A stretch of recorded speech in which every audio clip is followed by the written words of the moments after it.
श्री गणेशाय नमः। श्री सरस्वत्यै नमः। श्री गुरुभ्यो नमः। श्रुतिस्मृतिपुराणानामालयं करुणालयं नमामि भगवत्पाद शंकरं लोकशंकरं। शंकरं शंकराचार्यं केशवं बादरायणं सूत्रभाष्कृतौ वन्दे भगवन्तौ पुनः पुनः। ईश्वरो गुरुरात्मेति मूर्तिभेदविभागिने व्योमवद्व्याप्तदेहाय दक्षिणामूर्तये नमः। योऽन्तः प्रविश्य मम वाचमिमां प्रसुप्तां सञ्जीवयत्यखिलशक्तिधरस्वधाम्ना अन्यांश हस्तचरणश्रवणत्वगादीन् प्राणान् नमो भगवते पुरुषाय तुभ्यम्। वंशी विभूषितकरान्नवनीरदाभात् पीताम्बरादरुणबिम्बफलाधरोष्ठात् पूर्णेन्दुसुन्दरमुखादरविन्दनेत्रात् कृष्णात् परं किमपि तत्त्वमहं न जाने। परब्रह्मिसा बोधप्रत्यक्षदावी जया चीटिका वाचिता ज्ञानदेवी अतिमूढते आणिले ब्रह्मभावा नमस्कार माझा तया ज्ञानदेवा। शुका सारिखे पूर्णवैराग्य ज्याचे वसिष्ठा परिज्ञान योगेश्वराचे कवी वाल्मिका सारिखा मान्य ऐसा नमस्कार माझा सद्गुरु रामदासा। जय जय रघुवीर समर्थ।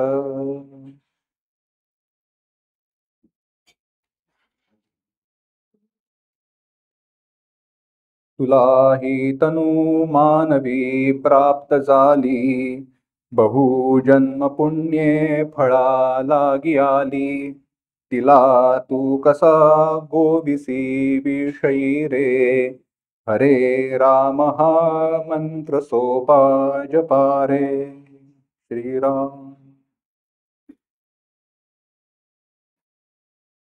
परमपूज्य सद्गुरु श्री ब्रह्मचैतन्य गोंदवलेकर स्वामी महाराजांच्या पुण्यतिथीच्या निमित्ताने या अत्यंत पावनस्थळी ही प्रवचन सेवा सादर करण्याचं जे भाग्य मला लाभलंय त्याबद्दल मी शतशः ऋणी आहे आणि ही महाराजांची माझ्यावरची कृपाच समजतो। प्रस्तुत प्रवचन सेवेच्या दृष्टीने प्राप्त झालेला जो विषय आहे तो आहे रामनामाचे महत्व। काय आहे, 10वीची परीक्षा देऊन फारसे दिवस किंवा फारशी वर्ष झाली नसली तरी भरपूर वर्ष उलटली आहेत असं जर म्हटलं तरी परीक्षेचे पेपर सोडवताना त्या प्रश्नपत्रिकांमध्ये उत्तर देताना त्या प्रश्नांचे जे संस्कार आहेत ते अजून काही गेले नाहीत। थोडक्यात सांगायचं झालं तर प्रश्न असायचे ते ठरलेले असायचे। प्रकार काय असणार आहे, गालेल्या जागा भरा, जोड्या लावा आणि त्याच्यानंतर एका वाक्यात उत्तरे द्या, थोडक्यात उत्तरे द्या आणि टिपा लिहा। आता यामध्ये एक गंमत अशी होती, थोडक्यात उत्तरे द्या असा प्रश्न असायचा पण त्याच्यावरती उत्तर मात्र पाऊण एक पान लिहावं लागायचं आणि थोडक्यात का मला कधी कळलं नाही।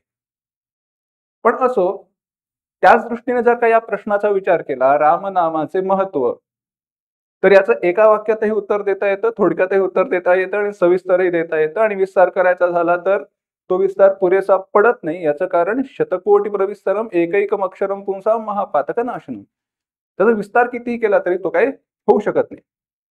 मग एका वाक्यात त्याचं उत्तर काय? प्रश्न काय आहे, रामनामाचं महत्व काय? सोपं आहे, महाराजांनी सांगितलं म्हणून यामध्ये सगळं आलं। पण आपलं दुर्भाग्य असं आहे, पूर्वीच्या विषय वासनांच्या संस्कारांमुळे आपल्या मनावरती जो एक जाड थर निर्माण झालेला आहे त्यामुळे दोष हा निर्माण झालाय की महाराजांनी सांगितलंय नाम घ्या म्हणून त्याचं महत्व आहे आणि आम्ही नाम घेतलं पाहिजे हे आमच्या अंतःकरणावर ज्या उत्कटतेने आणि प्रबलतेने ठसावं लागतं ते ठसत नाही। मग काय करा, थोडक्यात उत्तरे द्या। त्यामुळे मी काही विस्तार करणार नाही, परंतु बुद्धीला जेवढं जमताय तेवढ्या दृष्टीने थोडक्यात विस्तार करायचा प्रयत्न करतो। मग आता कसं झालं की थोडक्यात उत्तरे द्या म्हटल्यानंतर परीक्षक कोण? तर तुम्ही जे बसलेले आहात तेच परीक्षक आहात. तुम्ही परीक्षा करा आणि सांभाळून घ्या आणि पुढचंही सांगतो सहन करा. कारण शाळेमध्ये माझ्या शिक्षकांना मला सहन करावं लागलं असंच म्हणतो मी. आई तर मला याच्यावरती जास्त भरपूर ओरडायची. शिक्षकही ओरडायचे. अरे नीट लिही, हस्ताक्षर सुधार. आम्हाला तुमचे हस्ताक्षर वाचून आमचे डोळे भिंगासारखे होतात, आम्हाला चष्मे लागतात. तिकडे हस्ताक्षराचा होता, इथे वाक्प्रपंच आहे. असो. सुरुवात करत असताना या विषयाच्या सापेक्षतेने सुरुवात करत असताना समर्थांचं एक वचन आपण पाहिलं, एक श्लोक पाहिला.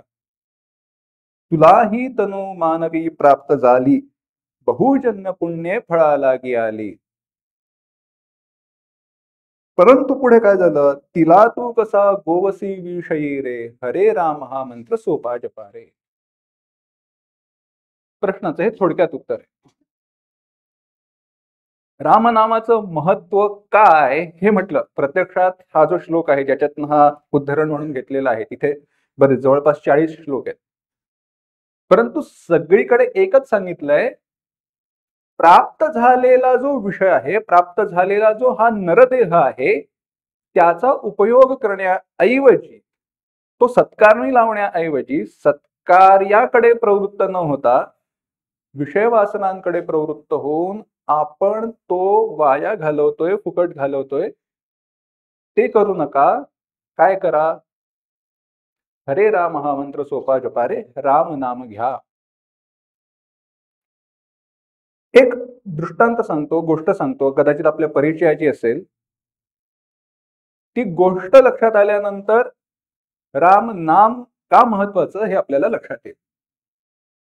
झालं असं, एक शेतकरी होता. शेतात काम करायचं, जे काही पीक येईल त्याच्यावरती आपलं वर्षभराचं जीवन चालवायचं, संसार चालवायचा. व्यवस्थित संसार चालू होता. त्याची एका सद्गुरूंवरती श्रद्धा होती, विश्वास होता. त्यांच्याकडे तो जायचा, काहीतरी श्रवण करायचा, त्यांची सेवा करायचा.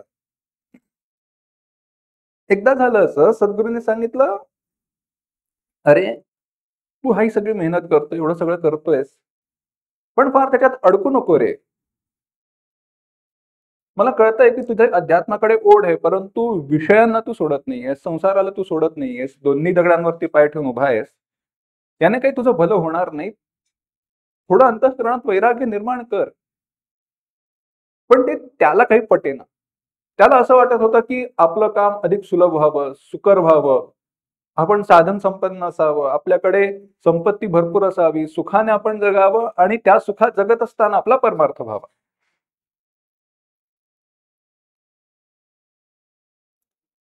झालं असं, एकदा शेतामध्ये काम करत असताना त्याला एक घडा सापडला. तोंड घट्ट बंद करून ठेवलेलं होतं, लाखेने झाकून ठेवलेलं होतं आणि पुरलेला होता. त्याला वाटलं काहीतरी धन सापडलं, म्हणून त्याने तो घडा फोडला. तर त्यातनं एक ब्रह्मराक्षस बाहेर आला. ब्रह्मराक्षस म्हणाला, तू मला कामातनं मुक्त केलंयस, तू मला आता या माझ्या बंधनातनं मुक्त केलंयस. आता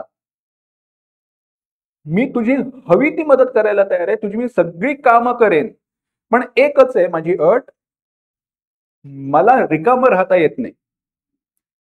मला काम नाही असं झालं की मी तुला खाऊन टाकणार. काय सांगितलं, मला काम नाही असं झालं की मी तुला खाऊन टाकणार.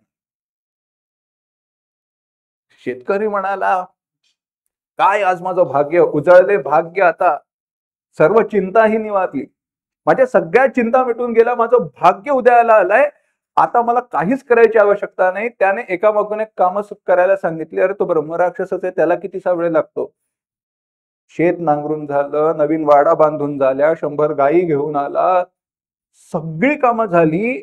ह्याच्या अंतःकरणातल्या सगळ्या इच्छा संपून गेल्या. आता मागावं काय हा प्रश्न उभा राहिला. तो विचार करायला लागला, काय सांगायचं आता. त्याने पटकन सांगितलं, ते 5 मैलावरती जे मारुतीचं मंदिर आहे तिकडनं जाऊन प्रसाद घेऊन ये. आता ह्याला त्या मारुती ब्रह्मराक्षसाला मारुतीच्या मंदिरात पाठवायची बुद्धी का झाली ते कळेना, कारण त्या दोघांचं काही पटत नाही. पण तो प्रसाद घेऊन आला. आता कुठनं प्रसाद घेऊन आला माहिती नाही. कथा आहे तेवढ्या कथेपुरतच मर्यादित ठेवा. झालं असं, आता हा समोर आला आणि ह्याने प्रश्न विचारला, काय काम सांगा, आणि माझ्याकडे काम नसेल तर हा मला खाऊन टाकणार. कसा बसायला वेळ मिळाला, हा गुरूंकडे धावत गेला.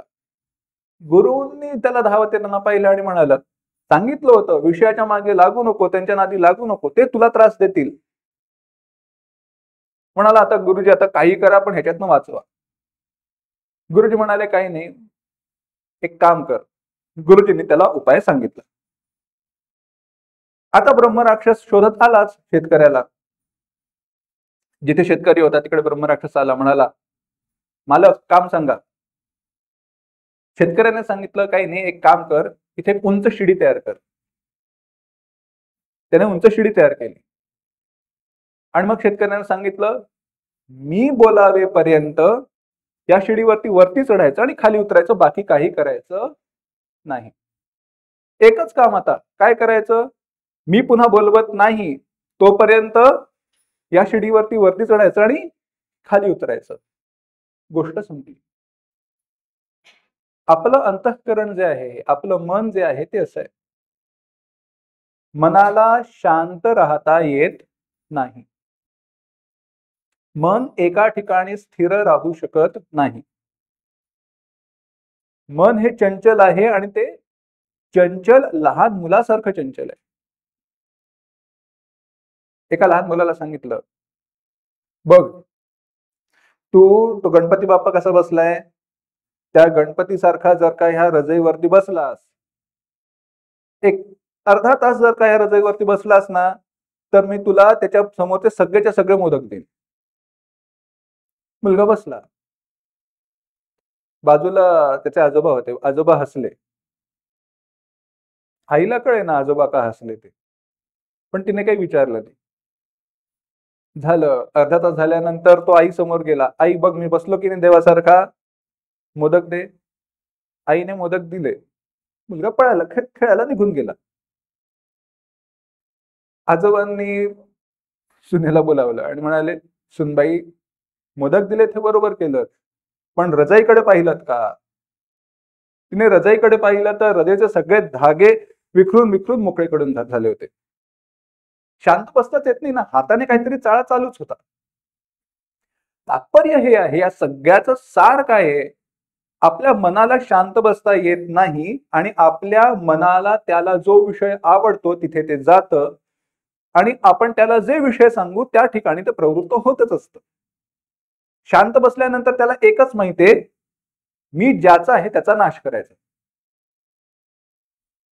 आपल्याला ते खायला उठतं, मग त्याला काहीतरी काम दिलं पाहिजे ना, मोकळ्या वेळामध्ये त्याला काहीतरी काम दिलं पाहिजे. मग ते काय आहे, ते हे रामनाम आहे. आपली कर्तव्य कर्म पूर्ण झाल्यानंतर, कर्तव्य कर्मांमध्ये मी आपल्या कुटुंबासाठी म्हणा किंवा त्याच्या सापेक्षतेने असणारी सर्व काही कर्म म्हणा, मग ऑफिसला जाणं असेल, परत येणं असेल, काही असतील, घरातली कामं असतील, ती झाल्यानंतर उपलब्ध जो वेळ आहे त्यामधला आपला विरंगुळा हा विषयांचा असतो का नामाचा असतो, हाच भेद आहे. आणि त्यावेळेला हे मन स्थिर करणारं जर काही असेल तर ते राम नाम आहे. म्हणा मग किती कठीण आहे हो, नाही, हरे राम हा मंत्र सोपा जपा. अरे बोलायला किती वेळ लागतो, हरे राम, श्रीराम जय राम जय जय राम. माळा ओढणाऱ्यांना मी क्षमा मागून बोलतो, पण माळा ओढणाऱ्यांना माहितीये जप किती लवकर करता येतो. अर्थात त्या जपाचं महत्व काय, कसा करावा हा विषय स्वतंत्र आहे, परंतु वेळ लागत नाही हे त्याचं तात्पर्य. नाम हे सुलभ आहे. जे मन विषयाकडे प्रवृत्त होत आहे त्याला विषयाकडे प्रवृत्त होऊ न देता त्याला आवडणारी दुसरी वस्तू देण्यासाठी राम नाम आहे किंवा कोणतंही नाम आहे, भगवंताचं नाम आहे. आपली प्रवृत्ती ही नेहमी आपल्या आवडीच्या विषयाकडे असते आणि आपल्या आवडीच्या विषयाकडे प्रवृत्ती झाल्यानंतर त्या ठिकाणी आपल्याला श्रम होत नाही.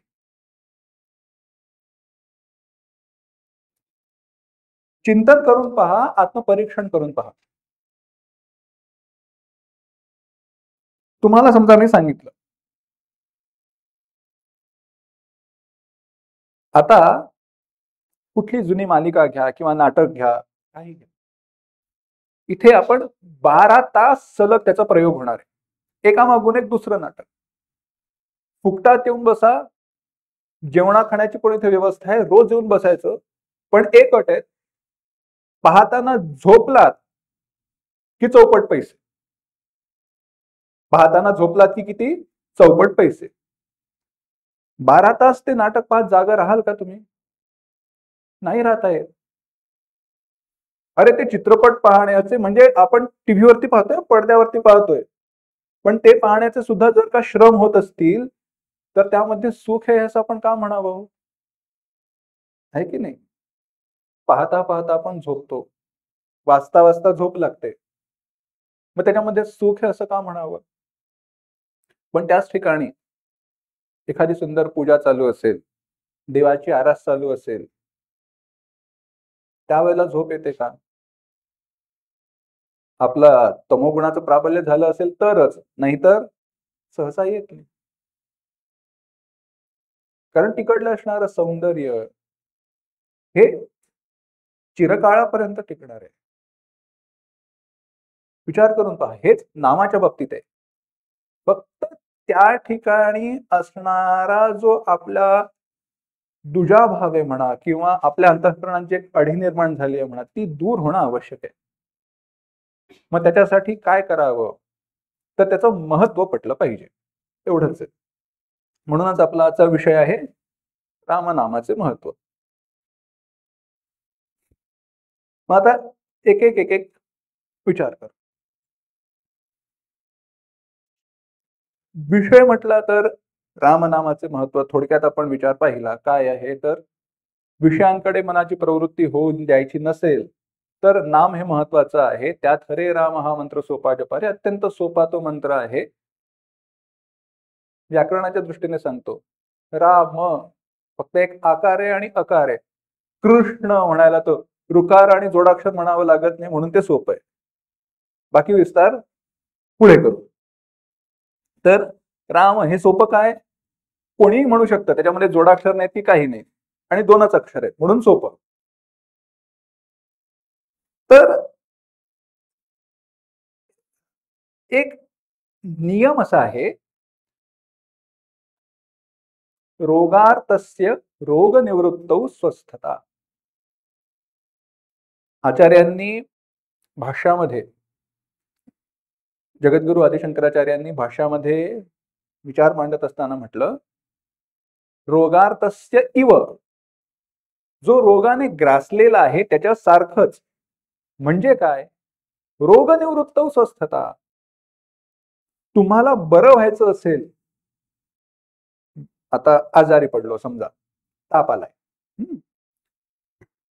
ताप आल्यानंतर मग आता बरं व्हायचं असेल तर आपण काय करतो? डॉक्टरकडे जातो, डॉक्टर गोळ्या देतात, आणि मग आपण बरे होतो का आपला रोग दूर होतो? म्हणाल दोन्ही सारखं आहे. दोन्ही सारखं नाहीये. आपण बरे होतच नाही, आपण बरे मुळातच असतो. आपला फक्त रोग दूर होतो, बाकी काही नाही. रोग दूर झाला की स्वस्थता मुळात आहेच. आपण निरोगीच आहोत. कुठेतरी रोगप्रतिकारक क्षमी पडली, त्यामुळे रोगाचा प्रादुर्भाव झाला, त्या जंतूंचा म्हणा, ते व्हायरस असतील, बॅक्टेरिया असतील, जे काही असेल, त्याचा प्रादुर्भाव वाढला. आपल्या आयुर्वेदाच्या दृष्टीने म्हटलं तर कफ पित्त वात यांच्या त्रिदोषांमध्ये समतोल बिघडला. ते पुन्हा योग्य पदावरती आले, मूळ पदावरती आले की आपण बरेच आहोत. बरं होण्यासाठी आपल्याला वेगळं करावं लागत नाही. आपण म्हणतो आम्ही बरे झालो, कारण आम्ही सापेक्षतेने विचार केला की आम्ही बरे नव्हतो. मुळात काय झालंय, आम्ही फक्त रोग दूर केला तेवढंच करावं लागतं, बाकी काही करावं लागत नाही. रोगातस्य रोग निवृत्तौ स्वस्थता. फक्त तो रोग दूर करावा लागतो, की आपण मुळातच स्वस्थ असतो. त्या दृष्टीने जर का विचार केला तर आपण आता आजारी आहोत. म्हणजे कसं, तर सगळ्यात मोठा जो आणि जुना असणारा रोग आहे तो म्हणजे हा संसार. भवरोग असंच त्याचं नाव ठेवलंय. भव रोग, भवती ती भव, जो नेहमी होतच असतो आणि जो पटकन जात नाही, म्हणून भवरोग. तर हा जो भवरोग आहे ना, तो झाला, रोग झाला. आणि जसा रोग असतो की नाही तसा इलाज केला जातो. थोडा एक बारकाव्याने विचार करून पहा. कोणताही जो आजार असेल, रोग असेल किंवा दोष असेल म्हणा, त्याच्यावरचं उत्तर देखील त्या सापेक्षच दिलं गेलंय. केवळ एक उदाहरण देतो आणि पुढे जातो. राजा परीक्षित राजाला शाप दिला गेला. परीक्षित राजाला शाप दिला गेला की असा असा तुझा मृत्यू होईल सर्पदंशाने इत्यादी. शापवाणी ही काय आहे, शब्दाच्या माध्यमातून. आणि म्हणून त्यामुळे निर्माण झालेला जो दोष आहे तो दूर करण्यासाठी जे भागवत सांगितलं गेलं ते देखील शब्दातूनच सांगितलं गेलं. म्हणजे जसा रोग आहे, जसा आजार आहे, तसंच औषध देखील आहे. त्याच प्रकारचं औषध द्यावं लागतं, वेगळं औषध देऊन चालत नाही. त्याचप्रमाणे हा जो संसार हा रोग आहे की नाही, तो दूर करायचा असेल तर संसार हा रोग असला तरी त्याचं कारण मात्र भिन्न आहे. मी तुम्हाला उदाहरण देतो म्हणजे लक्षात येईल. आपल्याला काय पाहायचंय ते आधी तुम्हाला सांगतो. ज्वर म्हणजे ताप येणं म्हणतो ना आपण, त्याला ज्वर असं म्हटलं जातं. ताप हा रोग नाहीये, ताप हे लक्षण आहे. कारण ताप म्हणजे काय, उष्णता, शरीर तापलं, आपण त्याला ताप म्हणतो. पण ज्वर हा रोग आहे. लक्षण काय त्याचं, ताप, शरीर आता गरम आहे, थर्मामीटर लावून आपण पाहिलं, तापमान जास्त आहे, नेहमीपेक्षा जास्त आहे, म्हणजे काय, काहीतरी बिनसलंय. मग त्याचं कारण काय आहे, काही नाही, काहीतरी व्हायरल इन्फेक्शन वगैरे झालंय. म्हणजेच तिकडे जीवाणूंचा शरीरात झालेला प्रादुर्भाव हे त्याचं काय झालं, कारण झालं, व्हायरल इन्फेक्शन. मग त्याच्यावरती उपाय काय, अँटीबायोटिक्स, गोळ्या घ्या. अँटीबायोटिक ते जे काही औषध आहे, ते जे काही रसायन आहे, तो झाला उपाय. आणि ते घेण्याचे मार्ग काय आहेत, साधनं काय आहेत.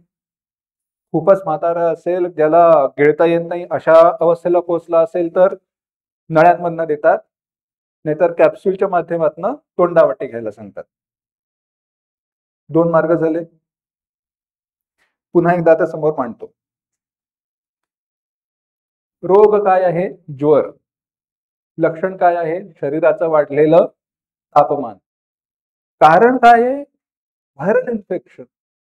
उपाय काय आहे, अँटीबायोटिक, ते औषध, ते रसायन. आणि ते पोटात जाण्याचं किंवा ते शरीरामध्ये पोहोचण्याचं साधन काय आहे, मार्ग काय आहेत, एकतर नळ्या लावा, नाहीतर तोंडावाटे गोळ्या द्या. झाले 2 वेगवेगळे मार्ग झाले. तसंच हा जो भवरोग आहे की नाही, तो संसार नावाचा हा जो रोग आहे, माऊलींनी म्हटलंय, असोनी संसारी जिभे बेगू करी. संसार हा रोग आहे. त्याचं लक्षण काय आहे, आपण संसाराने ग्रस्त झालेलो आहोत, याचं लक्षण काय आहे. रोगाचं लक्षण काय असतं, कोणताही रोग असो, आजार असू देत, त्याचं लक्षण काय असतं, प्राप्त होणारं दुःख. एखादा रोग झाल्यानंतर कोणी आनंदाने नाचत असेल तर तो कशाला म्हणेल मी आजारी आहे म्हणून, म्हणत नाही. त्याचा त्रास सुरू झाला, त्याचं दुःख व्हायला लागतं की पटतं, नाही मी आजारी आहे. संसारामध्ये प्राप्त होणारी दुःख हे त्या संसार नावाच्या रोगाचं लक्षण आहे. आता इथे हा विस्तार हे करता येतो की ही दुःख आहेत ती संसार नावाच्या रोगाची आहेत की नाही, त्यावरती आपल्याला खल करता येऊ शकतो. आता मला विस्तार करायचा नाही, कारण तो विस्तार केला तर मुख्य विषय बाजूला राहील. परंतु तरी देखील राहवत नाही म्हणून संक्षेपाने सांगतो. दुःखाच्या निवृत्तीसाठी प्रयत्न करत असताना प्रत्येक वेळेला आपण त्याच्यावरती तात्पुरता विचार करतो, परंतु त्याचं मूळ कारण काय आहे तो प्रत्यक्षात रोग आहे की नाही याच्यावरती आपण विचार करत नाही. प्रत्येक वेळेला शरीरावरती काहीतरी खरचटलं किंवा काहीतरी व्रण उमटले म्हणून आपण थोडा वेळ मलम लावून ते दूर करतो, पण त्याचं मूळ कारण काहीतरी भिन्न असेल हा विचार करत नाही. त्यामुळे रोग काहीतरी भिन्न आहे हे आपल्या लक्षात येत नाही. त्याच दृष्टीने संसार हा रोग आहे आपल्याला कळत नाही, आणि कळलं तरी पटत नाही. असो, संसार हा रोग आहे. त्याचं लक्षण काय आहे तर आपल्याला प्राप्त होणारी दुःख. मनाला विचारलंय ना, मना शोधून पहा संसारामध्ये सुखी कोण आहे, मिळालं तर सांग कोण आहे सुखी. विचारी मना तुझी शोधून पाहे, विचारी मन हे त्याच्यावरचं उत्तर आहे. परंतु संसारात सुखी कोणी सापडत नाही. म्हणजे काय, दुःखी आहे म्हणूनच संसार आहे. दुःख हे संसाराचं लक्षण आहे. संसार रोगाचं लक्षण झालं दुःख. मग त्याचं कारण काय आहे? काय सांगू महाराज, माझा शेजारी सगळ्यात मोठ्या दुःखाचं कारण आहे. का?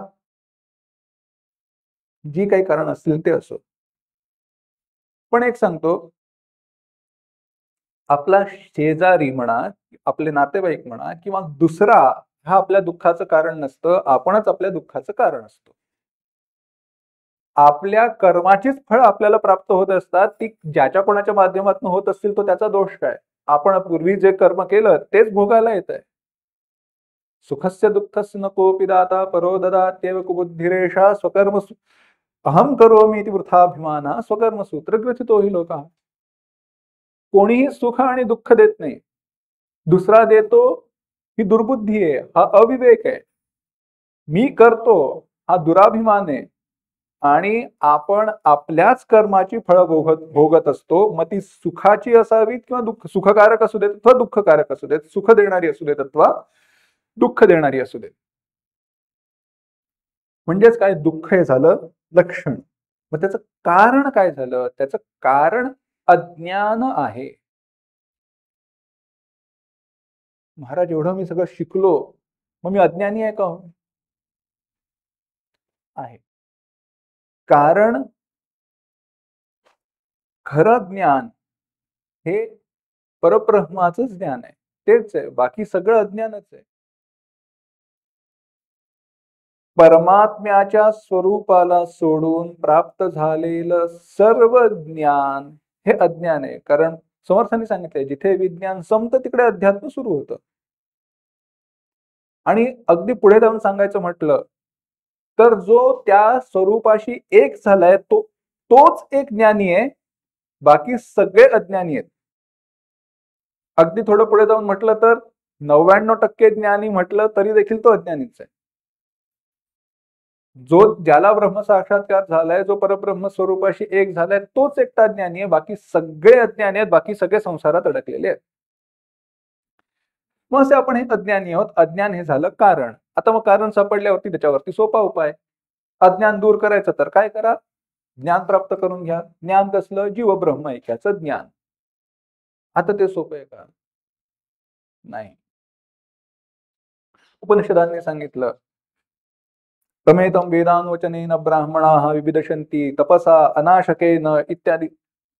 तपसा अनाशकेन मननेन इत्यादी त्याच्या समाधीने वगैरे सांगितलंय.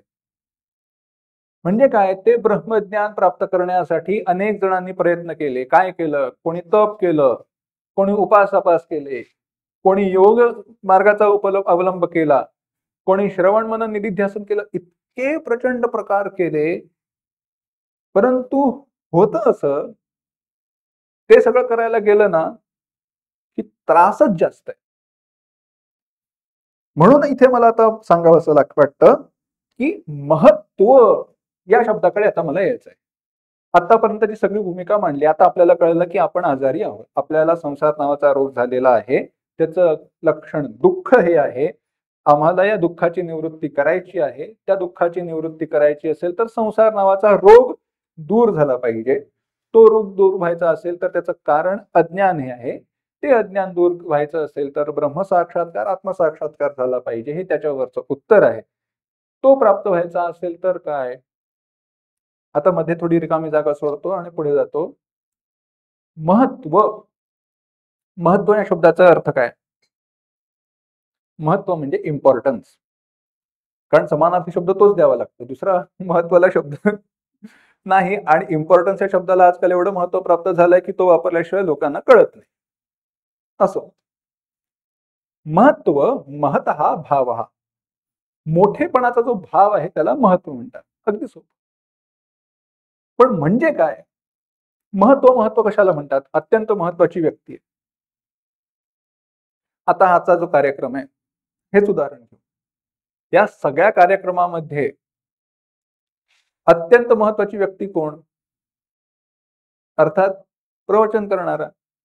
तो नसेल तर कार्यक्रम व्हायचा कसा पुढे? एखाद्या कार्यक्रमाला प्रमुख पाहुणेच नसतील तर काही होत नाही. म्हणजे काय? तर पारिभाषिक शब्दात सांगतो, आता लक्ष देऊ नये का? ज्या ठिकाणी इतरांचा व्यतिरेक आहे, इतरांचा व्यतिरेक आहे, पण याचा अन्वय आहे, त्याला महत्व म्हणतात. इतर गोष्टींचा व्यतिरेक होतो पण याचा सर्वत्र अन्वय असतो. हे काय आहे? काही नाही. सोपं कठीण करून सांगून त्याचं महत्व वाढवणे, बाकी काही नाही.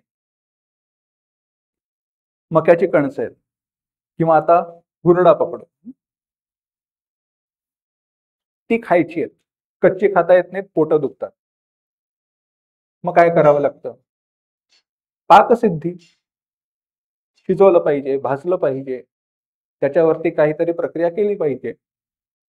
बरं, ते करायचं आहे ना. मग त्याच्यासाठी अत्यंत महत्वाची गोष्ट काय आहे? कोणी म्हणालं लिंबू, कोणी म्हणालं मसाला, कोणी म्हणाला मका. अरे मका काय आपण खाणारच आहोत, हुरडा काय आपण खाणारच आहोत. अत्यंत महत्वाचं काय असेल तर तो आहे अग्नी. अग्नी नसेल तर बाकी काही करता येत नाही. म्हणजे बाकी गोष्टींचा, मग ते मीठ असेल, तिखट असेल, शेंदेलोण पादेलोण असेल किंवा लिंबू असेल, त्या सगळ्याचा व्यतिरेक झाला तरी चालेल, पण अग्नी हा असावाच लागतो. हे आगीचं महत्व आहे त्या ठिकाणी असणार. बाकी गोष्टींचा व्यतिरेक झाला, बाकी गोष्टी काढून टाकल्या तरी देखील चालतं, पण अग्नी नसेल तर बाकी गोष्टींचा असूनही फायदा होत नाही. हे तिकडे असणारं महत्व आहे. इतरांचा व्यतिरेक आणि याचा अन्वय. मग तुमच्याकडे मीठ उपलब्ध आहे, चालेल. मीठ आणि अग्नी चालतं. मीठ नाहीये, मग काय आहे? सैंधव आहे, चालेल. सैंधव अग्नी चालतं, त्याने सिद्ध होतं. तसंच नामाचं महत्व याचा विचार करत असताना बाकी सर्व जी काही साधनं आहेत त्यांचा व्यतिरेक झाला तरी परवडतं, पण नामाचा व्यतिरेक होऊन चालत नाही. हे नामाचं महत्व आहे. अन्वय व्यतिरेकाच्या दृष्टीने विचार करत असताना इतर साधनांचा व्यतिरेक झालेला चालतो, परवडतो, केला जाऊ शकतो, पण याचा करता येत नाही. कारण हे व्यापक आहे आणि हे भगवंताचं लक्षण आहे. म्हणून ते त्या भगवंतापासून आपल्याला वेगळं करता येत नाही. म्हणून नाम आणि नामी यांच्यात अभेद असतो. म्हणून मी म्हटलं आंबा. आंबा म्हटल्यानंतर आपल्या डोळ्यासमोर काय येतं? पिवळा केशरी रंग, त्याला असणारा वास, त्याचा स्वाद, त्याची चव, त्याचा काढलेला रस, जे काही असेल ते सगळं काही. बरोबर? म्हणजे मी केवळ त्या नामाचा उच्चार केला आणि स्मृतीद्वारे का होईना तुम्हाला त्या नामाने ज्याचं वर्णन केलंय किंवा ज्याचा निर्देश केलाय त्याचा अनुभव आला. ह्या नाम आणि नामी यांच्यामध्ये भेद करता येत नाही. नाम आणि नामी यांच्यात भेद करता येत नाही. त्यामुळे नाम हे त्या नामीकडे नेणार असल्यामुळे अत्यंत महत्वाचं ठरतं. त्यामुळे आता आपण नामाचं महत्व या विषयाकडे आलो. मग मागचा जो विषय सोडला होता तिथे घेऊन जाऊ. आपण काय आहोत?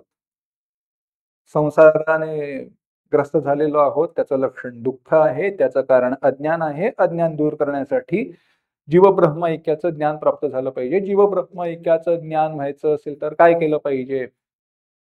तर सांगितलं ज्ञानादेव तु कैवल्यम. ते जाणण्यासाठी काय केलं पाहिजे? तद्विज्ञानार्थम स गुरुमेवाभिगच्छेत समित्पाणी श्रोत्रियम ब्रह्मनिष्ठम. पै ज्ञानाचा कुरुठा तेथे सेवा हा दारवंठा. स्वाधीन करे सोहटा वोळगोनी. तनु मनु जीवे चरणासी लागावे. अगर्वता करावे दास्य सकळ. मग अपेक्षित जे आपुले ते हे सांगती पुसिले. अंतःकरण बोधले संकल्पा नये. हे एवढं सगळं करावं लागतं. आता तुम्ही म्हणाल्या 4च ओव्यात. नाही, ते 4 ओव्या नाहीयेत. त्या अनेक जन्मांचं ते सार आहे. परिज्ञानाचा कुरुठा तेथे सेवा हा दारवंठा. ते ज्ञान प्राप्त करायचं असेल तर आधी तो उंबरठा ओलांडावा लागतो. तो उंबरठा काय आहे? सेवा. कोणाची सेवा? सद्गुरूंची सेवा. सद्गुरू पण कसे पाहिजेत? श्रोत्रिय ब्रह्मनिष्ठ पाहिजेत. मग त्यांची सेवा करताना काय केलं पाहिजे? काही नाही, त्यांच्याकडे जा, त्यांची सेवा करा. सेवा करा म्हणजे ते सांगतील ते सगळं करायचं. तिकडे शंका नाही, तिथे मनामध्ये संदेह चालत नाही. मग ती सेवा केल्यानंतर तनु मनु जीवे, तनाने मनाने आणि जीवाने चरणाशी लागावे. अगर्वता करावे दासी सकळ. गर्व न ठेवता मी किती मोठा आहे, मला केवढं ज्ञान आहे, याचा गर्व न ठेवता तिकडे दास्य पत्करावं. हे सगळं ज्या वेळेला परिपक्व होतं. आता इथे कितीतरी उदाहरण सांगता येतील. समर्थांच्या जीवनातील उद्धवाचं उदाहरण सांगता येईल. त्या सगळ्या त्यांच्या शिष्यांची उदाहरण आपल्याला सांगता येतील. कोणी काय छाती उडाली म्हणून उडी मारली, जीवाचा विचार नाही, काही नाही. हा दास्य भाव आहे. अगर्वता करावे, गर्व वगैरे काही नाही. सांगितलंय करायचं, दुसरा विचार नाही. पण हे कोणाच्या बाबतीत आहे? श्रोत्रिय ब्रह्मनिष्ठ गुरूंच्याच बाबतीत आहे.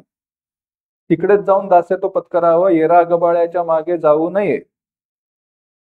असो, अगर्वता करावे दास सकळ. हे सगळं झालं, परिपक्व होतं. त्यावेळेला मग ते अपेक्षित जे आपले, मग ते प्रसन्न होतात आणि म्हणतात काय हवं रे तुला? मग त्यावेळेला संसारातलं काही मागू नये. मग काय मागावं? अपेक्षित जे आपुले, मग ते परब्रह्माचं ते ज्ञान प्राप्त करून घ्यावं. आणि मग ते मग ते सांगतात, विचारल्यावरती ते सांगतात. मग अंतःकरण बोधले, त्या अंतःकरणामध्ये ते ज्ञान उत्पन्न होतं. ते संकल्पा न ये, पुन्हा संसारावर येत नाही. पण ह्या ओवीच्या 2 चरणांमध्ये जे सांगितलंय ना, ते व्हायला मध्ये अनेक गोष्टी व्हाव्या लागतात. काय 7वीतनं तर 8वीत जायचं. अरे 7वीतनं 8वीत जायचं म्हणजे काय? ते 7वीतनं 8वीत जाणं नसतं. त्याच्यामध्ये पहिली चाचणी, पहिली 6 दुसरी चाचणी, वार्षिक परीक्षा. त्यातही एक बरं असतं, 7वी 8वीला काही वर्षभराचा अभ्यास करावा लागत नाही. 10वीला गेल्यावरती एकदम वर्षभराचा अभ्यास करावा लागतो. हे तसंच आहे. ते ज्ञान काय असं पटकन सहजासहजी होत नाही. तरिका हिमपुटी वेदशास्त्रे असं पटकन झालं असतं तर कोण एवढा अभ्यास करत बसलं असतं? सोपं झालं असतं, सगळे ज्ञानी झाले असते. नाही होत. ते एकदा ऐकून पटत नाही. मग काय करा? श्रवण, मनन, मग निदिध्यासन, निदिध्यासनानंतर तत्वम पदार्थ शोधन. ते सगळं झाल्यानंतर त्याचं अनुसंधान असावं लागतं. मग कुठेतरी अंतःकरणातले सगळे दोष, प्रतिबंध दूर होतात. आणि ते प्रतिबंध दूर झाल्यानंतर प्रतिबंध रहित असं ज्या वेळेला ते ज्ञान होतं, तो आत्मसाक्षात्कार होतो, त्यावेळेला कुठेतरी अविद्येची निवृत्ती होते.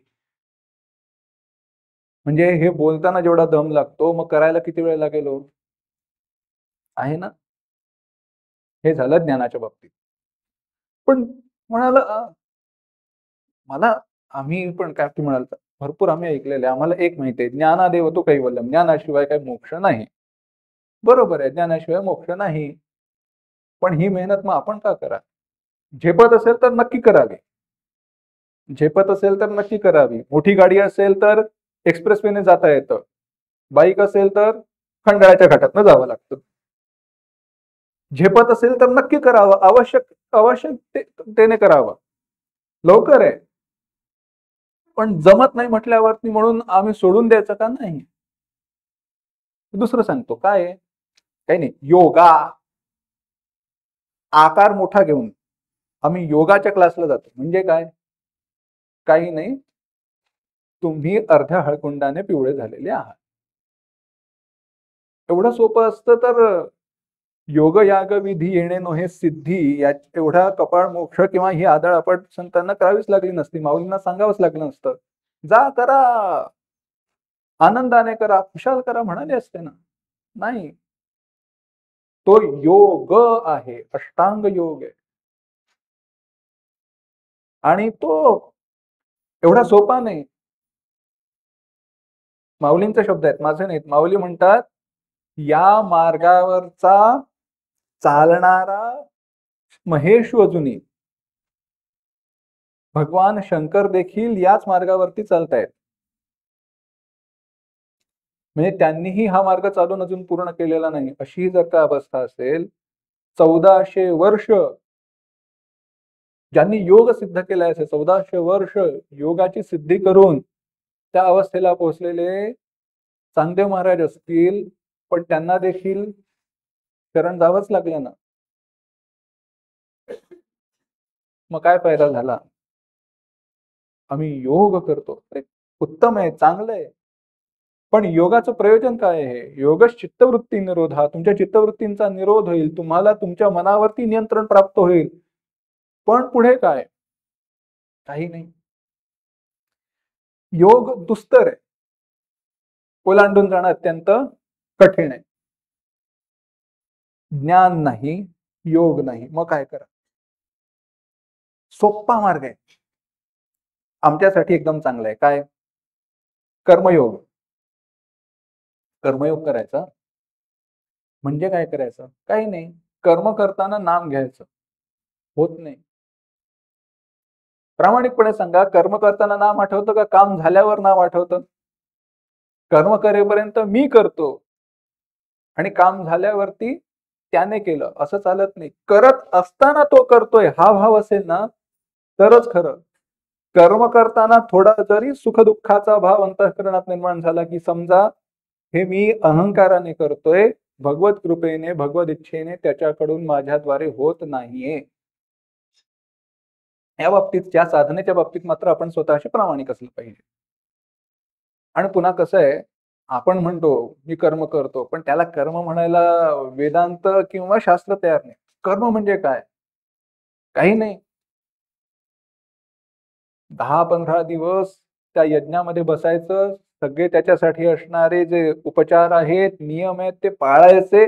ते केल्यानंतर त्याची सिद्धी म्हणून जे फळ प्राप्त होतं आणि जे पुण्य प्राप्त होतं आणि ज्या पुण्याच्या द्वारे तुम्ही स्वर्गामध्ये अमृताचा उपभोग घ्याल, ते कर्म. ह्या लौकिक कर्माला काय कर्म म्हणायचं? नाही, पण कर्मयोग करायचा आहे म्हणजे काय? कर्मयोग म्हणजे काही नाही. जया बुद्धियुक्ता जाहलिया पार्था कर्मबंधू सर्वथा बांधून न पवे. कर्म करत असताना अंतःकरणात अशी बुद्धी पाहिजे की ज्याच्यामुळे कर्माचा बंध निर्माण होत नाही. परंतु हे करायचं असेल तर मग आता सोपं आहे का? होत नाही, सोपं नाही. एकच परीक्षा सांगतो आणि ह्या कर्मयोगाच्या दृष्टीने असणारा विस्तार थांबवतो. आपण केलेलं कर्म हा कर्मयोग आहे की नाही हे तपासायचं असेल तर कर्माचं फळ प्राप्त झाल्यानंतर मला सुख प्राप्त होतंय का दुःख, त्याच्याकडे लक्ष द्या. त्यातून सुख प्राप्त झालं किंवा दुःख प्राप्त झालं तर लक्षात घ्या तो कर्मयोग नव्हता, तो माझा अहंकार होता. कारण कर्मयोग बुद्धीने ज्या वेळेला कर्म केलं जातं त्यावेळेला सुख प्राप्त होऊन देत अथवा दुःख प्राप्त होऊन देत, दोन्हीच्या ठिकाणी माझी बुद्धी सम असते. त्यामध्ये माझा अहंकार नसतो, अनुकूल प्रतिकूलता तिथे नसते. मग आता हे जर का गणित किंवा हे आपण जर का म्हटलं की तपासाचं हे यंत्र आहे, हा विचार आहे, असं तपासून पहा कर्मयोग सोपा झाला का नाही. कर्म अत्यंत सूक्ष्म आहे. गहना कर्मणो गती, म्हणजे कर्मानेही कठीण आहे. कर्माने तर काही प्राप्त होतच नाही. असो, कर्माने चित्तशुद्धी प्राप्त होते हे मात्र खरं आहे. त्यामुळे कर्माने ज्ञानाची उठाठेव करायला जाऊ नये. गेलं, ज्ञान नाही, योग नाही, कर्मही आम्हाला झेपत नाही. एक सोपं आहे, तपश्चर्या करू का, नावच काढू नका. युगाचा विचार केला, कालाचा विचार केला तर कलियुगामध्ये तपश्चर्या करण्यास मान्यता नाही. याचं कारण कलियुगामध्ये मनुष्याला प्राप्त झालेलं जे शरीर आहे ते तपाचरण करण्याच्या योग्यतेचं नाही. पूर्वजन्मीचे संस्कार असतील, तशी कर्म असतील तरच तुमच्याकडून ते होऊ शकतं. उगाच उठाठेव करू नये. कलौ तत्संकी हरिकीर्तना कृते यध्यायते विष्णू. कृतयुगामध्ये ध्यानाने होत होतं, तिकडे तपाने होत होतं, नंतर यज्ञाने आलं, मग पूजेने आलं. आता सांगितलं कलौ तत् हरिकीर्तनात. आता त्याच्या उठाठेव करू नका, शरीराला ते झेपत नाही. म्हणजे झालं काय, योगाचा विचार केला तर तो दुस्तर आहे, कर्माचा विचार केला तर ते सूक्ष्म आहे, आणि तपाचा विचार केला तर ते कठोर आहे. म्हणजे तीनही साधनं बाधित झाली, झेपत नाही, त्याचा व्यतिरेक करावा लागला. तीनही साधनं, योग, कर्म आणि तप, तीनही साधनं एका पायरीने का होईना, म्हणजे चित्तशुद्धीद्वारे ब्रह्मज्ञान प्राप्त करून देणारी काही का असेनात, पण ती आता काही झेपत नाही. तिघांचा व्यतिरेक झाला. पण तीनही करत असताना किंवा तीनही साधनांमध्ये अन्वय होतो असं काय आहे, तर ते नाम आहे. त्यामुळे विचार करत असताना आता आपण काय पाहिलं, आपल्याला उपाय काय आहे, तर आत्मसाक्षात्कार करून घ्यायचा आहे. ब्रह्मसाक्षात्कार झाला पाहिजे. तो ब्रह्मसाक्षात्कार प्राप्त करून घ्यायचा तर सहज उपलब्ध असणारी किंवा आपल्याला माहित असणारी साधनं काय आहेत, तर योग, याग, विधी, योग, कर्म आणि तप.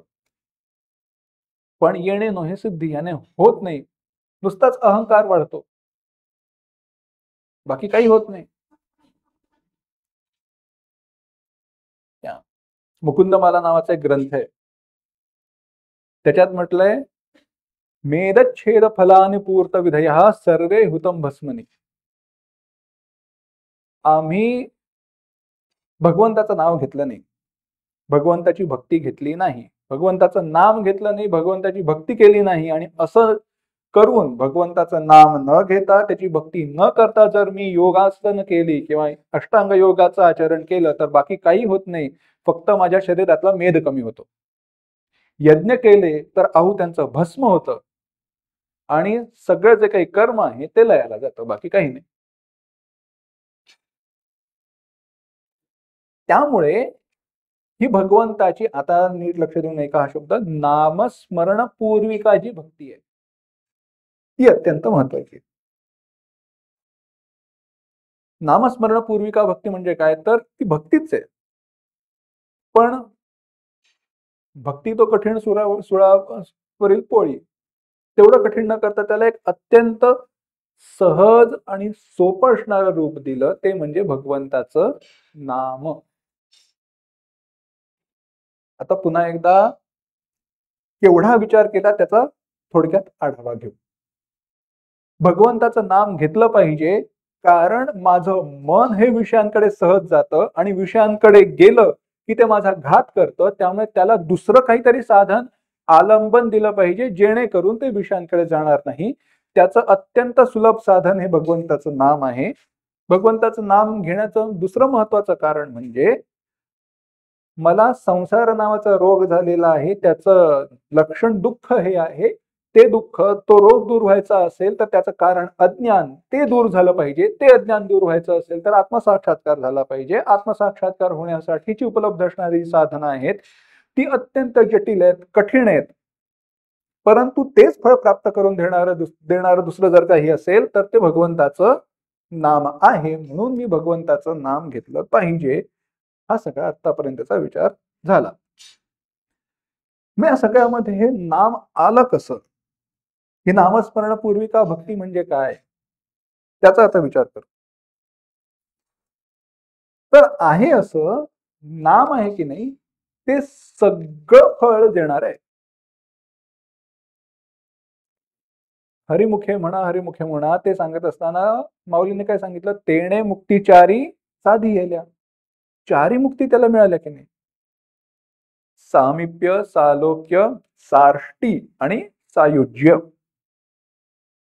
सामिप्य, सालोक्य, सार्ष्टी या सापेक्ष आहेत आणि याचा कधी ना कधीतरी अंत होणारा आहे अद्वैताच्या दृष्टीने. परंतु सायुज्य मोक्ष आहे तो अंतिम आहे, तो सर्वश्रेष्ठ मानलाय. अद्वैत सिद्धांताच्या दृष्टीने सामिप्य, सालोक्य, सार्ष्टी या तशा का, तेव्हा संपणाऱ्या का, कारण पुन्हा ज्या वेळेला सृष्टीची निर्मिती होते त्यावेळेला पुन्हा तो जन्म आहे, कर्म संपत नाही इत्यादी त्याचा तत्वाचा विचार आहे. भक्तीच्या दृष्टीने पाहिलं तर त्या तशा नाहीत, कारण त्या भगवंतांनी दिलेल्या आहेत आणि भगवंतांनी दिलेल्या सर्व गोष्टी ह्या नित्य असतात. असा तिकडे विचार आहे. आता तिकडे जाऊया नको. आता झालं असं, हा सायुज्य मोक्ष प्राप्त व्हायचा असेल तर जो सिद्धांत सांगितला गेला ज्ञानादेव तू कैवल्यम, तो होतं कसं, संतांनी सांगितलं सोपं आहे. मुखी नाम हाती मोक्ष, ऐशी साक्ष बहुतांशी. भरपूर जण साक्षी भावाने सांगतात की हे असं होतच, मुखी नाम असेल तर तुम्हाला मोक्ष मिळतोच. कसं काय, आम्हाला सांगून आजकाल पटत नाही. कसं हे आम्हाला पटलं पाहिजे, हे असं कसं. माता का भगवंत म्हणतात, तेषामेवानुकंपार्थम अहमज्ञानजं तमः नाशयाम्यात्मभावस्थम ज्ञानदीपेन भासता. भगवद्गीतेमध्ये भगवंत म्हणतात, अरे अर्जुना, जे असे माझे भक्त आहेत, जे माझं नित्य नामस्मरण करतात आणि ज्यांनी अंतःकरणाची शुद्धी प्राप्त करून घेतली आहे, त्यांच्यावरती कृपा करण्यासाठी, अनुकंपा कृपा करण्यासाठी मी काय करतो, त्यांच्या हृदयातील अज्ञानाचा अंधकार मी स्वतः त्यांना ज्ञान देऊन दूर करतो. अहम अज्ञानजं तमः नाशयामी, मी त्यांच्या हृदयातील अज्ञानाचा अंधकार दूर करतो, त्याचा नाश करतो. कसं, ज्ञानदीपेन भासता, मी स्वतः त्यांना ब्रह्मज्ञान देतो. बाकी त्यांना उठाठेव करावी लागत नाही, बाकी त्यांना त्रास सहन करावा लागत नाही. पण हे भक्त कोण आहेत, ब्रह्मभूत प्रसन्नात्मा न शोचिति न कांक्षति समस्सर्वेषु भूतेषु मद्भक्तिं लभते पराम भक्त्या मामभिजानाति यावान यश्चास्मि तत्त्वतः ततो माम तत्वतो ज्ञात्वा विशते तदनंतरम. 18व्या अध्यायामध्ये भगवंत म्हणतात, चौथ्या भक्तीचा विचार तिकडे माऊलींनी मांडलेला आहे. जी माझी स्वरूप स्थिती, ती चौथी भक्ती. माझ्या नामाचा विचार करत असताना, माझ्या नामाचं अनुसंधान करताना ते अशा अवस्थेला पोहोचलेले आहेत की ते मला त्यांच्याहून भिन्न पाहतच नाही.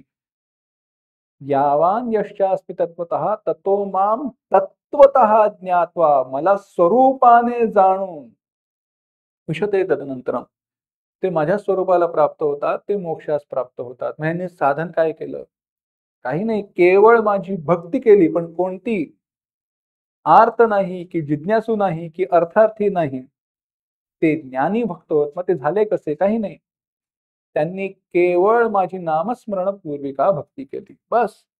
बाकी दुसरं काही नाही, केवळ तेवढं करून. पण म्हणून मग ते ज्ञानात सुटले का, नाही. मी स्वतः उपदेश केला, मीच त्यांना सांगितलं.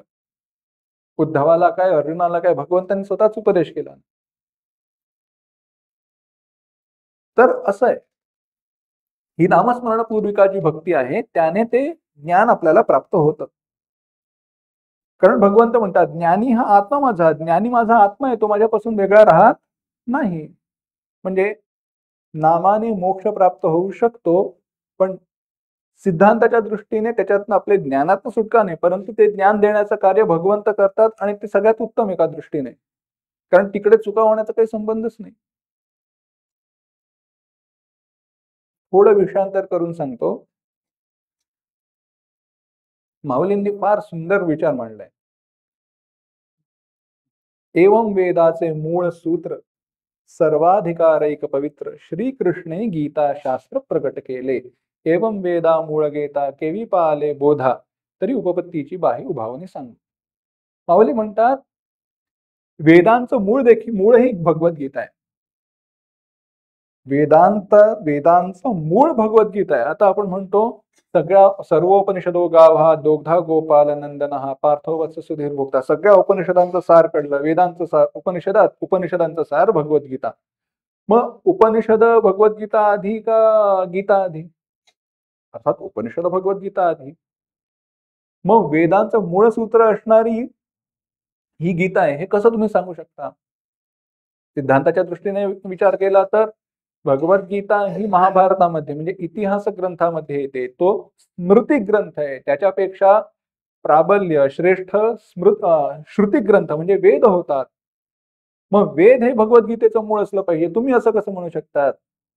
माऊली फक्त त्याच्यावरती युक्तिवाद देताना एवढंच म्हणतात, मला सांगा येथ जयाच्या निश्वासी उत्पन्न झाले वेदराशी म्हणजे ज्याच्या निश्वासातून वेदराशी प्रकट झाल्या तो सत्य प्रतिज्ञ पैजेसी बोलत असे. तो भगवंत स्वतः आपल्या मुखाने सांगतोय. मग भगवद्गीता मूळ नसणार का? भगवंतांनी स्वतः सांगितलंय ना, मग त्याला मूळ न म्हणायला काय? तसं भगवंतांनी स्वतः येऊन ज्ञान दिलं तर काय उठा ठेव मनन निधिध्यासन काही नाही. केवळ त्यांनी अरे त्याचं दर्शन झालं आणि त्याची कृपा झाली की ते ज्ञान आहे. बाकी काही करावं लागत नाही.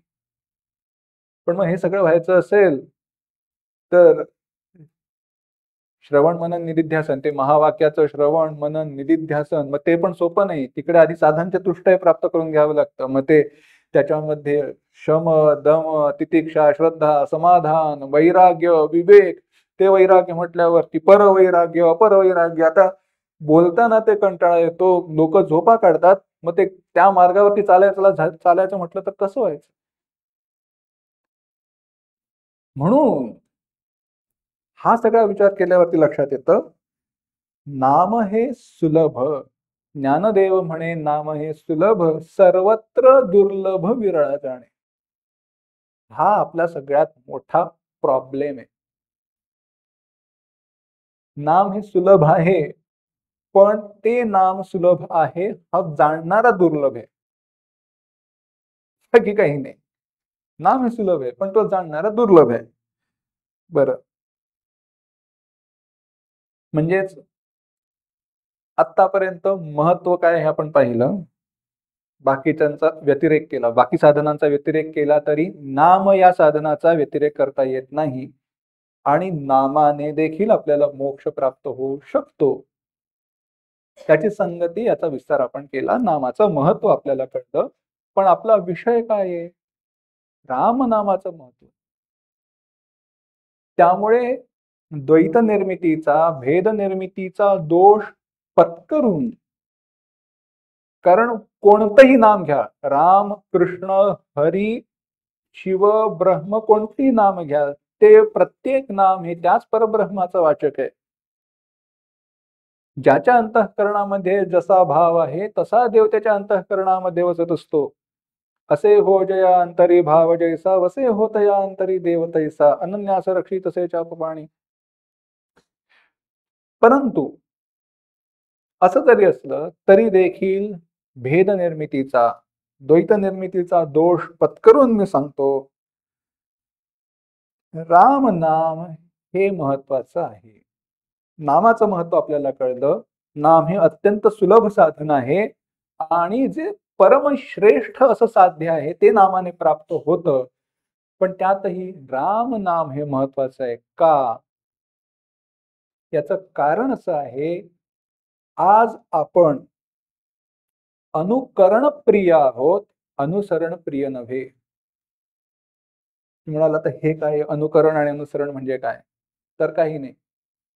कृतीचं अनुकरण असतं आणि विचाराचं अनुसरण असतं.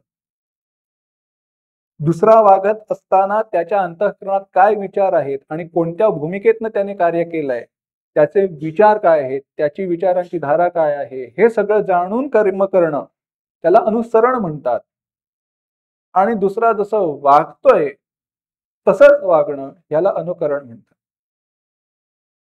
आज दुर्दैवाने आपण अनुकरण प्रिय, दुसरा जसं करतोय तसंच आपल्याला करावं असं वाटतं, पण तो करत असताना त्याच्या मागे त्याने काय विचार केलाय हे आपल्याला कळत नाही, पटत नाही.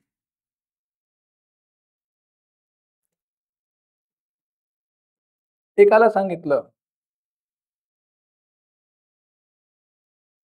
हे घे, ह्या 4 गोळ्या आणि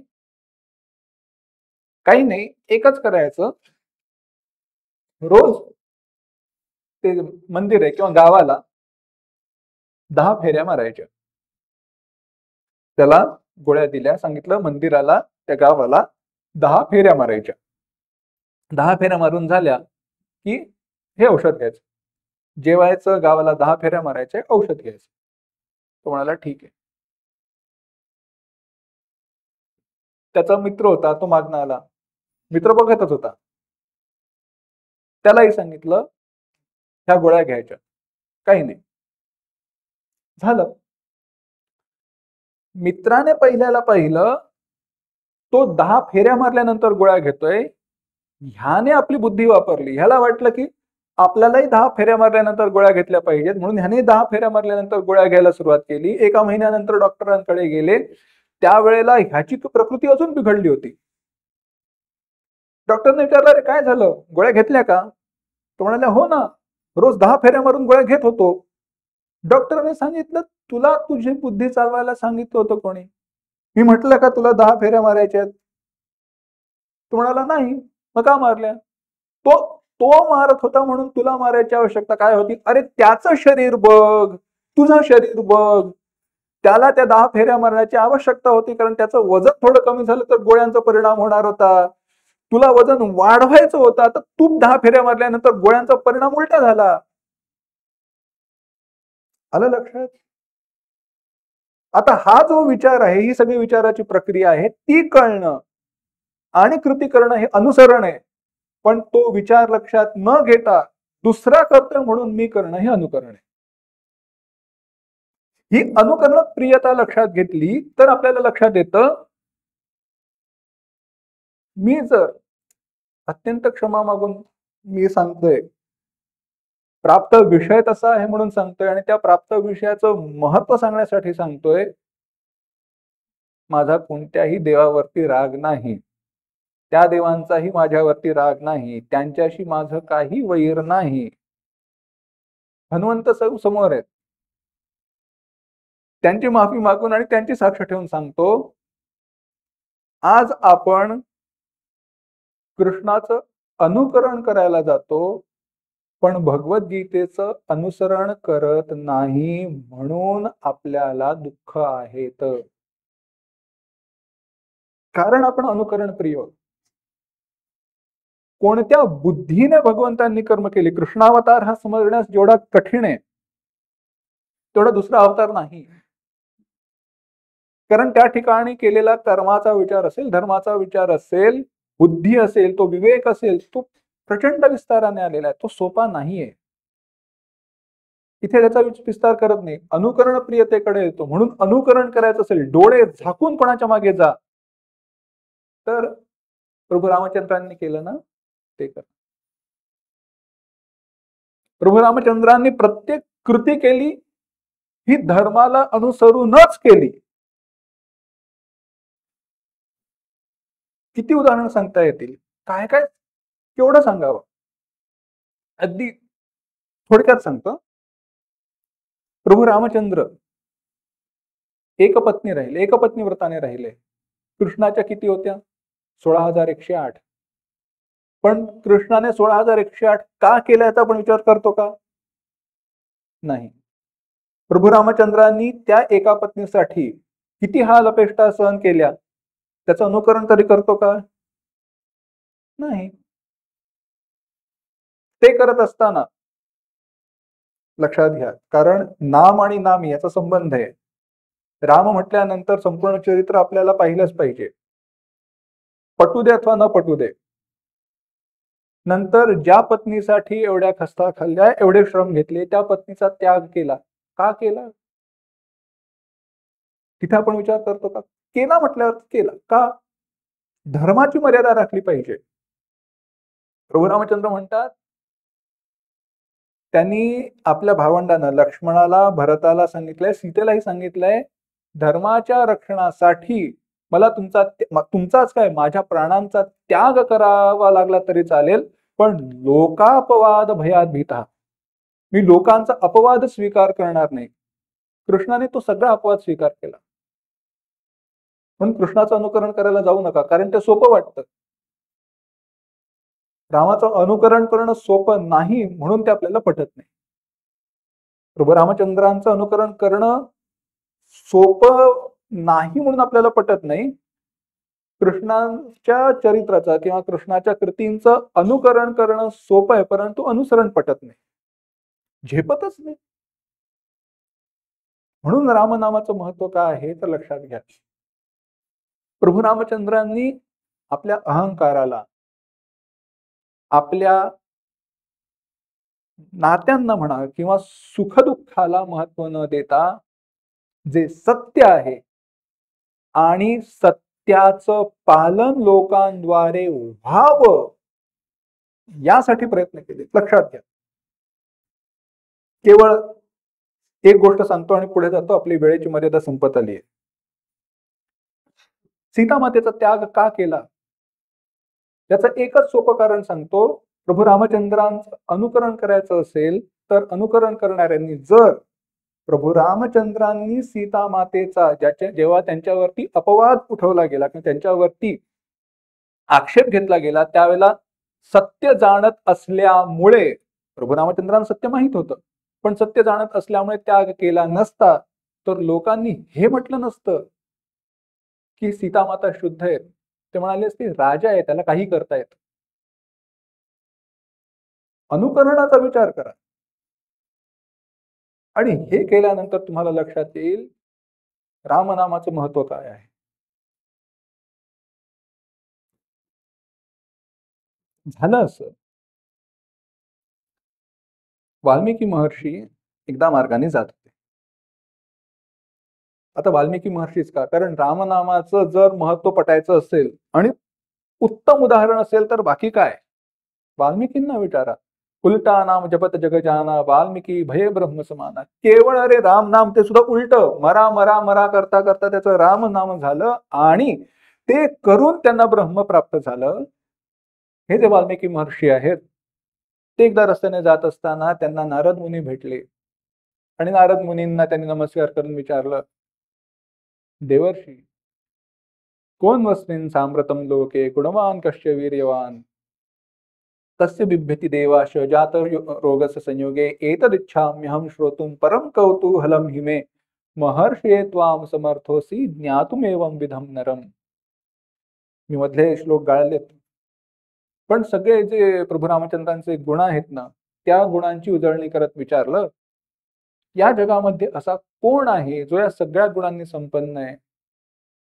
देवर्षी मला एक माहिती आहे, याचं उत्तर तुमच्याकडे आहे, ते मला सांगा.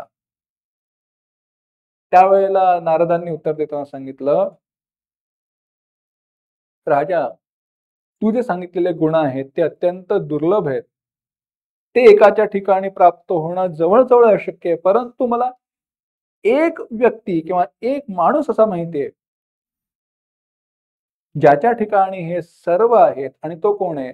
रामो नाम जनैश्रुतः. राम नावाचा कोणीतरी एक राजा आहे, त्याच्या ठिकाणी हे सर्व गुण आहेत. म्हणजेच राम नावाचा कोणी जो राजा, त्याच्या ठिकाणी सगळे गुण आहेत. मग ज्या वेळेला मी त्याचं नाव घेतो त्यावेळेला त्याच्या ठिकाणी असणाऱ्या गुणांची उजळणी होणार नाही का? तो कसा आहे? धर्मज्ञ आहे, सत्यसंध आहे, तो धर्माचा मार्ग सोडत नाही. तो एकदा प्रतिज्ञा केल्यावरती त्याच्यावरती दुसरी प्रतिज्ञा करत नाही, त्याच्या विरुद्ध वागत नाही, दिलेलं वचन पाळतो, एकपत्नी आहे, एकबाणी आहे, शूर आहे, राक्षसांचा नाश करणारा आहे, अधर्माचा नाश करणारा आहे, साधूंचं रक्षण करणारा आहे. हे सगळे जे काही गुण आहेत म्हणजेच नामीचे जे गुण आहे ते नामाहून अभिन्न असल्यामुळे ते गुण जर का आपल्या अंतःकरणात निर्माण व्हायचे असतील, ते आपल्या हृदयात प्रकट व्हायचे असतील, तर ते गुण ज्याचे त्याचं नाम घेतलं पाहिजे. म्हणून राम नामाचं महत्व आहे. मग कृष्ण नामाचं महत्व काय? तो वेगळा विषय. मग त्या कृष्णाचं नाव घेतल्यानंतर होणारा फायदा काय? तो वेगळा विषय. परंतु आत्ता मी जसं म्हटलं तसं आपण अनुकरण प्रिय झाल्यामुळे वागावं कसं? काही नाही. प्रभू रामचंद्र वागलेत ना, तसं वागावं. संत ज्या मार्गाने चालत गेले, त्या मार्गाने चालत जावं. आणि ते सोपं व्हायचं असेल तर काय केलं पाहिजे? प्रभू रामचंद्रांचं नाम घेतलं पाहिजे. म्हणून रामनामाचं महत्व आहे. कारण नाम काय आहे, एकदा घ्यायला सोपं आहे ना हो. बाकी कष्ट येता जाता कधीही घेता येतं. सहजतेने घेता येतं. म्हणून ज्या साधनाची अशी महत्ता आहे, इतर सर्व साधनांच्या ठिकाणी ज्या साधनाचा अन्वय आहे, इतर साधनांचा व्यतिरेक झाला तरी जे साधन अन्वयाने नित्यतेने राहतं आणि जे साधन करण्यात कुठलाही दोष नाही, प्रत्यवाय नाही, नियमांचं अतिशय बंधन नाही, ते नाम हे साधन, त्यातही रामाचं नाम हे साधन अत्यंत महत्वाचं नसेल काय? नक्कीच आहे. आणि यात हा संशय आता म्हणजे त्या रामनामाच्या महत्वाच्या बाबत संशय राहू नये. कारण एवढा विचार केल्यानंतरही संशय राहत असेल, तर हे आपलंच दुर्दैव आहे. तर मग काय करा? काही नाही. पुन्हा विचार करा. कारण असं आहे, संशय अंतःकरणात राहतातच. मग संशय राहिल्यावरती काय करायचं? पुन्हा विचार करायचा. तेच त्याच्यावरचं उत्तर आहे. तर ह्या रामनामाचा जो काही विचार विस्तार मला करता आला, तो मी आपल्यासमोर ठेवला. जो काही विषय मांडला, जो काही विचार मांडला, ती गुरुपरंपरेची आणि भगवंताची कृपा आहे. दुसरं काही नाही. कारण आम्ही स्वतःच्या पदरचं काय सांगणार? व्यासोच्छिष्टम जगत सर्वम ते भगवंताने जे दिलंय, त्याच्याच कृपेने एका क्रमाने मांडता आलं. यात काही दोषपूर्ण असेल तर तो माझ्या बुद्धीचा दोष आहे. आणि जे काही चांगलं सांगितलं गेलं, ती गुरुपरंपरेची भगवंताची कृपा आहे. ते तुम्ही सहृदयतेने, अत्यंत प्रेमाने ऐकलत. याबद्दल मी शतशः ऋणी आहे. मी तुम्हाला नमस्कार करतो, नतमस्तक होतो.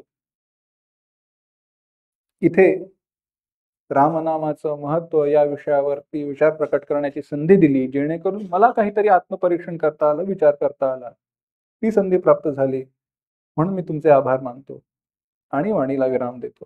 कुंडलिक वरदे हर विठ्ठल श्री ज्ञानदेव तुकाराम पंढरीनाथ भगवान की जय. माऊली ज्ञानेश्वर महाराज की जय.